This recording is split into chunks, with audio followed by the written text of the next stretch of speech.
Japanese Fairy Tales, Second Series, Number 3, The Broken Images. Told in English by Mrs. T. H. James.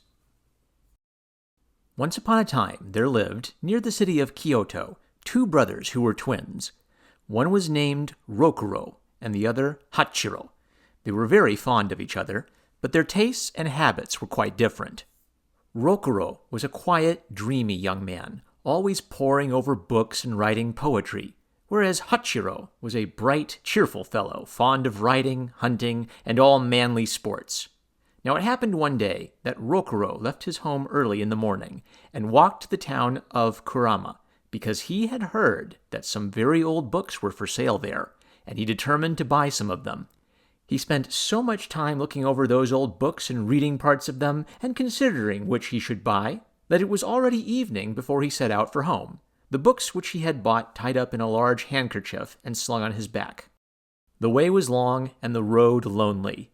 Added to this, a storm was coming on. Rokuro walked fast, but black clouds gathered in the sky.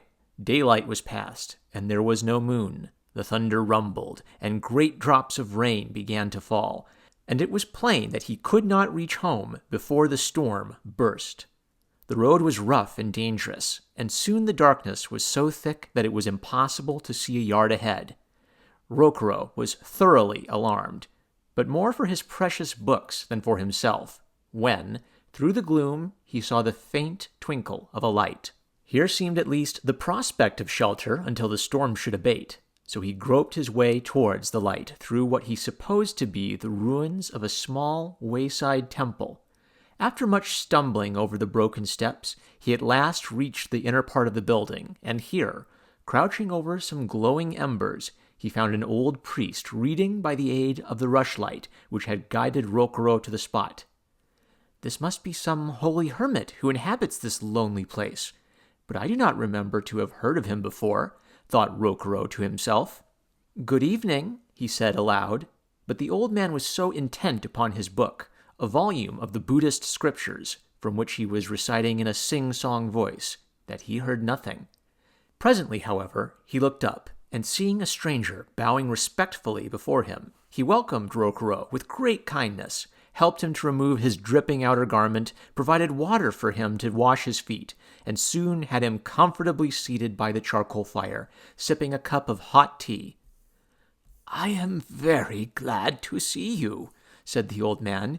"No worshippers come now to this ruined place, and I had very lonely life here. It does me good to have a chat sometimes." So they sat over the fire and talked far on into the night. The old priest was well read in the history and legends of olden times, and he found a sympathetic listener in Rokuro, whose tastes lay in that way. Suddenly, approaching footsteps were heard, mingled with noisy laughter and loud talking. "Don't be alarmed," said the old priest. "These are some brother hermits who have come to pay me a visit, knowing how lonely I am.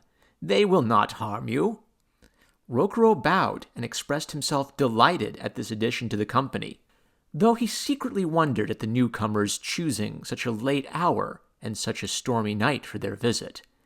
But he could hardly repress a cry of fear and surprise when, pell-mell, tumbling into the room come a dozen or more of the queerest-looking beings the wildest fancy could imagine. Some were very tall, and their eyes shone like fire. These had huge mouths, but no noses. Some were clothed in rag, from which their bare shoulders protruded. Some had no ears. There were others with great noses, but these had but one eye and no mouth. The faces of some were almost black, of others quite red, and a few were spotted red and white. Such a hideous set of creatures were surely never seen before, but they all saluted the old priest, and, at his invitation, ranged themselves round the fire, while Rokuro quaked with fear and wonder at the sight. "I am sure you will all excuse my having been occupied with a guest when you came in," said the old priest. "This young gentleman has taken refuge from the storm, and I mean to keep him here until morning." "Quite right," assented the newcomers, and one of them looked at Rokuro and laughed, saying, "Shall I show you a little of my secret art? It might perhaps amuse you." Whereupon he looked upwards and muttered a mysterious incantation. At this, the storm broke out again, with redoubled fury.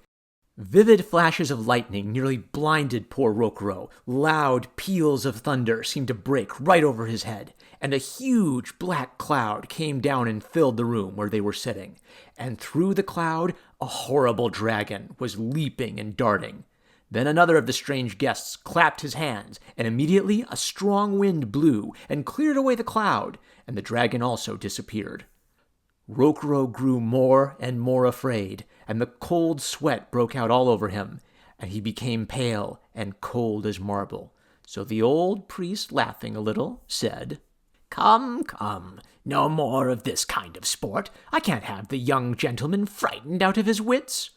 Then all these strange beings bowed to the ground and ranged themselves quietly and sedately round the fire once more.